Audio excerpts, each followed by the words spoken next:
Hello, welcome to Libra Philippines. So, ito yung reading natin for Libra. Sun, Moon, Rising, Venus, Jupiter, Libra.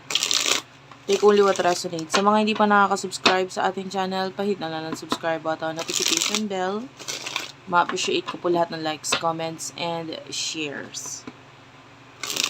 Personal reading, Jing Tarot Reader. If you want, pwede kang magpa-palm reading din naman sa akin.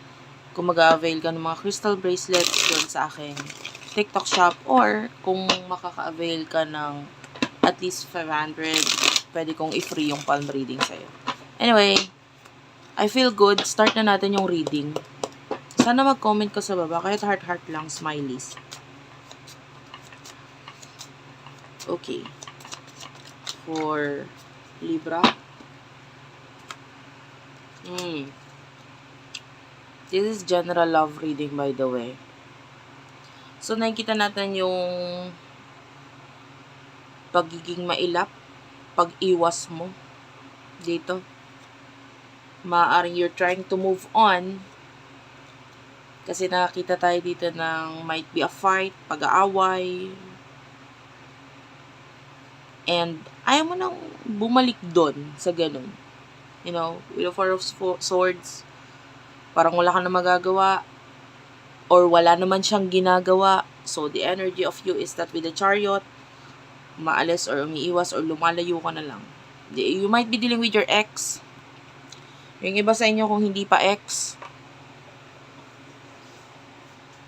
Pero alam mo na hindi na nag-work out. I feel like this is a message for you na kailangan mo ng alisan, iwan itong taong ito na parang I don't know, I don't feel like nag-work out ang connection ninyo talaga, at all. So, yung iba pwedeng nakaalis na, and then you're moving on, ayaw mo na bumalik. Yung iba naman, might be wala ka pang ginagawa sa pag-alis na yan. Walang balita sa pag-alis. No? Wala pa sa ngayon. Anyway, kukuha lang ako ng ibang card, ha. Tago ko lang itong isang ginamit ko. And, yeah, hindi ito yung nararamdaman kong para sa'yo. So, I will be using a different card.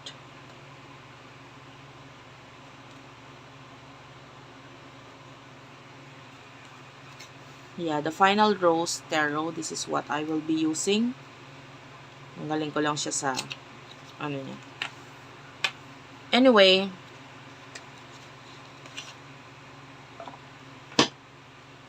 for Libra, what do we have here for Libra? Kunin natin. This is for your person, ha. Pero of course, take only what resonates. Kasi pwedeng magkapalit-palit ang roles. Kahit sinasabi kong ikaw, pwedeng person mo yon. Kahit sinasabi kong person mo, pwedeng ikaw yon. Okay? So, bahala ka nang ilagay ang sarili mo sa sitwasyon. Shuffle ko lang ng kaunti yung cards for your person. Spirit guides, angel guides para sa person ni Libra.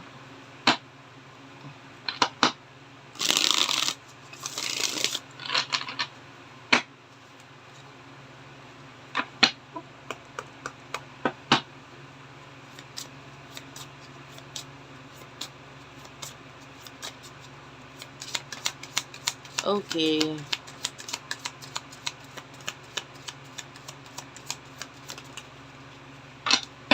Seven of Swords. Seven of Rings. Seven of Rings. This is the Eight of Mirrors. And the Paradise. Okay. Itong person na to, the fans is at the bottom of the deck.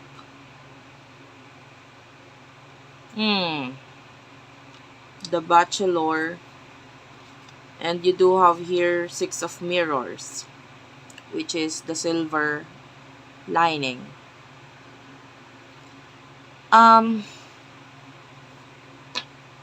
alam mo yung person na kakonect mo is a player. A player. Okay? And with the 7 of Rings, nakikita mo yung message dito is the right reason. Meron kang sapat na dahilan kung bakit ikaw ay umiiwas, lumalayo, at kung bakit inaaway mo tong taong to. For what I can see here, you are the one na nasa tama. And kung inalisan mo siya, nilayuan mo siya, iniwan mo siya,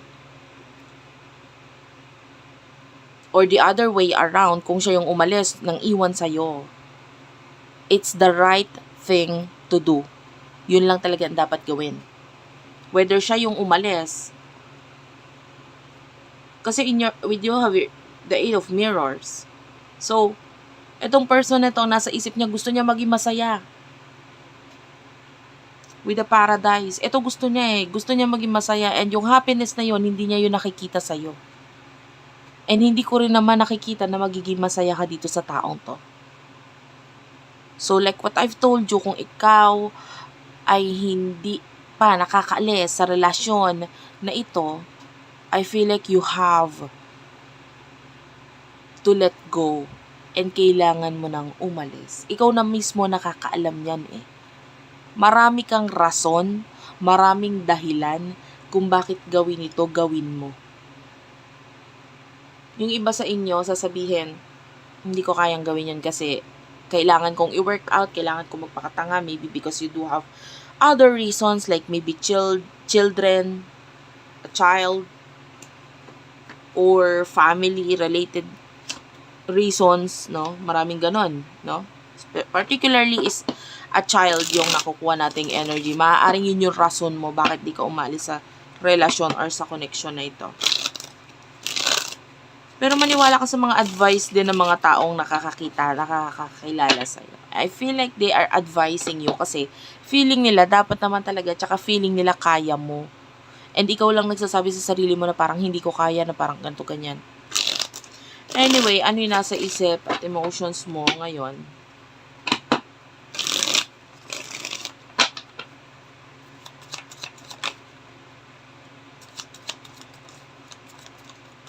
Okay, wow. Page of Pentacles is at the bottom of the deck. So, nakikita natin na 9 of Wands. So, nakikita mo na yung mga problems, yung challenges dito sa connection na ito. I feel like ang pina-priority mo ngayon is your children, yourself. You do have the Page of Cups. This is you loving yourself, loving your children. That's a child with the Page of Cups. Okay? So, ito yung priority mo. Pwedeng anak mo, sarili mo, buhay mo, yung sarili mo, yung pwedeng iba sa inyo, pwedeng may kinalaman sa money. Yun yung priorities mo ngayon. Hindi na itong person na to Hindi na siya. Kasi nakikita mo na maraming problema, maraming pagsubok na parang ayaw mo na. Ganyan. Oh, sorry about that. So, sobrang gulo na tong person na to, no? Pati yung cards ay nagugulo. So, ano yung emotion? And maybe nasa isip na tong taong to, na which is sobrang gulo nga. Ano nasa isip at emotion niya para sa'yo? Honestly, yung iba sa inyo, I'm sorry for the word, pero may pagkatanga. Kasi maaaring kahit ilang beses mong marinig to, alam mo sa sarili mo kung ano dapat mong gawin, hindi mo pa rin ginagawa. Bottom of the deck, you do have here 2 of Rings. Oh, okay. Meron tayo ditong 10 of Roses. Oh, wow. The Producer and the Hometowns, which is the 10 of Rings. Ang number 10, actually, sa numerology, it's an ending. It's an ending. So, kung ano man yung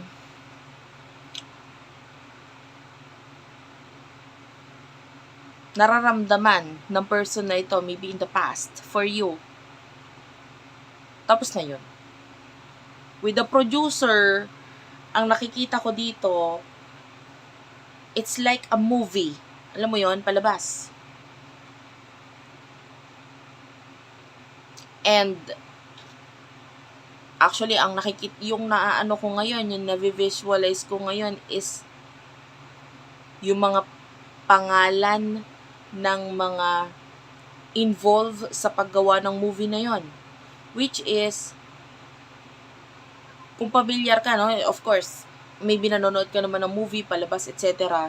Usually talaga yan, may yung pagbabanggit ng pangalan is nasa huli. Di ba? Pagtapos na ang pelikula, pagtapos na ang palabas, may mga mag-i-scroll na, may mga ano na yun, yung parang mga pangalan na gumawa ng palabas na yun, yung mga producer na yan, ang ipinapakita. So, what is the meaning of this?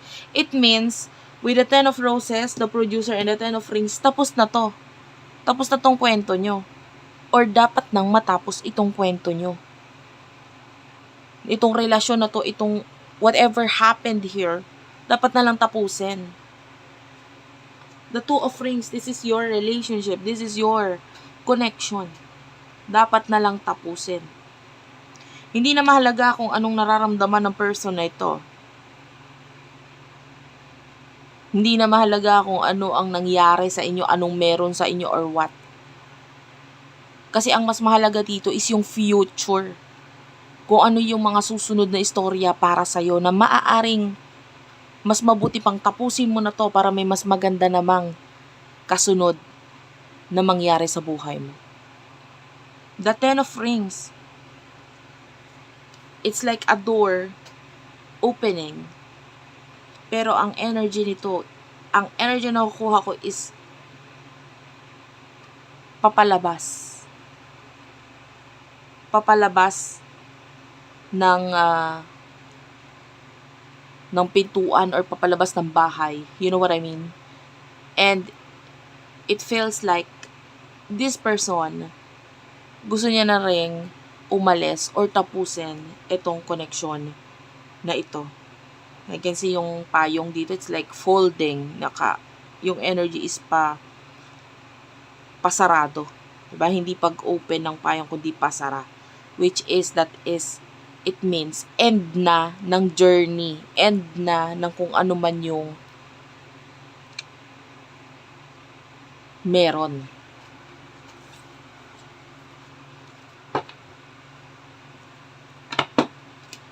And what will happen in the near future for you? Dito sa future, kukuhanin ko na yung mga cards na kakailanganin ko for your reading. Yung iba, yung iba, nangyari na, yung iba, guidance sa'yo to. Alam mo naman yon na parang kailangan mo na yung i-end. And I'm here as a tarot reader to guide you na mas maintindihan mo. Dahil maaaring ikaw mismo sa sarili mo, hindi mo maintindihan o hindi mo alam gagawin mo. So, this is a guidance for you. Okay. For the future, para sa mga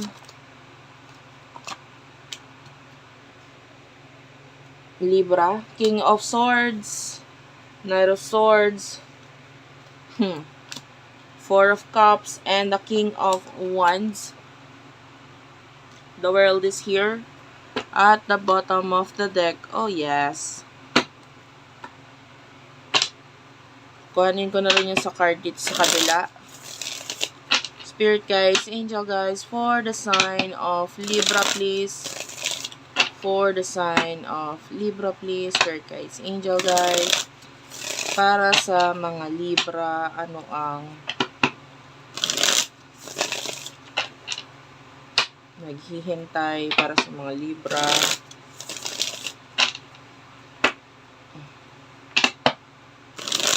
One last shuffle. Thank you very much. Hopefully mag-comment yung iba, no? Hindi pa nakaka-comment dyan. Kahit po heart-heart lang, smileys. Kahit like lang. 3 of Mirrors is here. Yeah. 5 of Roses. You do have your Keep It Chill and the Cocktail Party. Bottom of the deck is the intellectual or king of mirrors. Okay. Anong ibig sabihin yan? Ayan. Ito yung future mo. Actually, in the future, I can see two people. Simulan natin doon. Ganito. Unahin natin yung mga nakaalis na sa sitwasyon, no? Ito yung future for you. So, mga nakaalis na sa sitwasyon, natapos na yung relationship sa person na ito, your future is, there's two people na pwedeng dumating sa buhay mo, but I don't know, yung energy mo is that you're not so sure kung tatanggapin mo ba to, kung okay ba to, or what. But, may mga red flags kang makikita. So, hindi mo na kailangan pang alamin kung dapat bambigyan ko ng chance kasi ikaw na mismo nakakita ng red flags eh. Ikaw na mismo makakakita ng mga red flags na yun. Diba? And actually, the energy or the advice for you is with the world, kailangan mahalin mo muna sarili mo.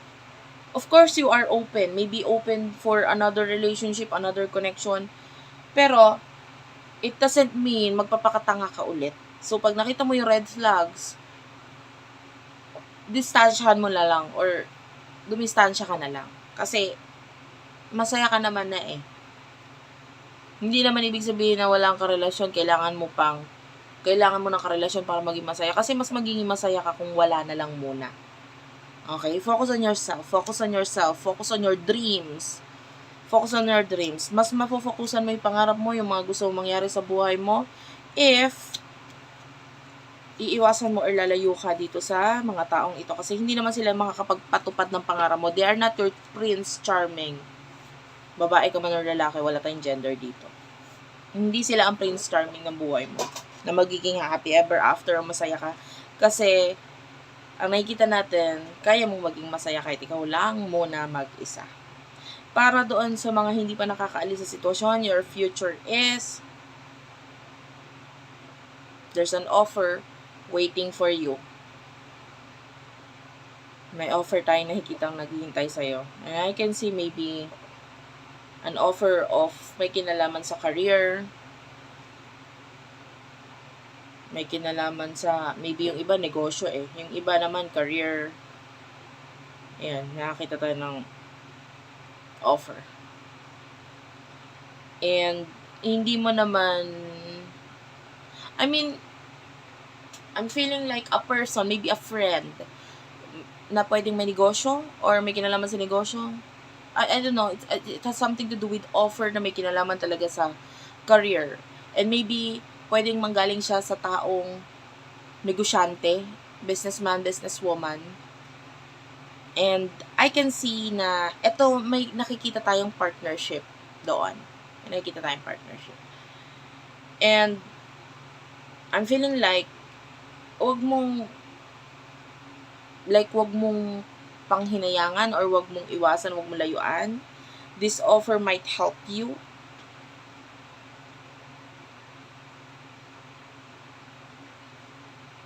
Pag-isipan mong mabuti.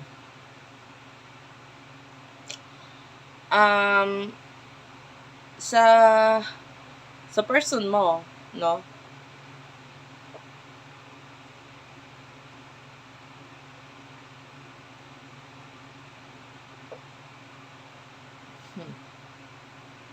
I can see a lot of flirting, connection with other people, pagiging masaya, pagiging partying, a lot of partying sa person na ito. Yun yung nakikita natin future for your person. I can see a lot of flirtatious energy. Talagang pakikipag-flirt sa iba, pakikipag-connect sa iba. Ang daming connection, ka-connect dito, but the Five of Mirrors is here. Nakikita mo yung energy nito. It's arat. Yung picture pala. Not the energy. I mean the picture. Daga. Diba? So, ano ibig sabihin nun? Peste lang siya ng buhay mo. Diba? Ano siya? Kung ano man yung mangyari sa buhay niya, makipag-flirt siya, makipag-connect siya, makipag-relasyon, makipag-inuman or whatever ang gawin niya sa buhay niya, you do have your the end. Tapos na yung sa inyo. Tapusin mo na yung sa inyo.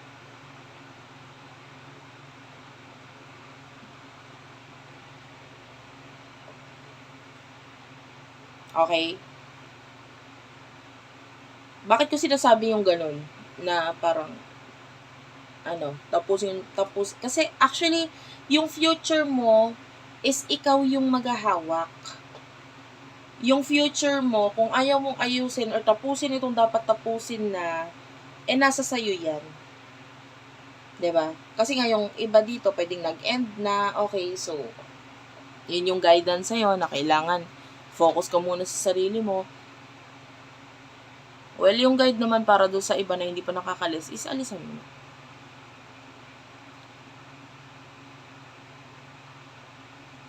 Diba? Kasi paulit-ulit lang yung mga ganyang gagawin sa iyan eh. Wala ka na mapapala sa taong to. Thank you for watching, guys. I love you all and bye-bye.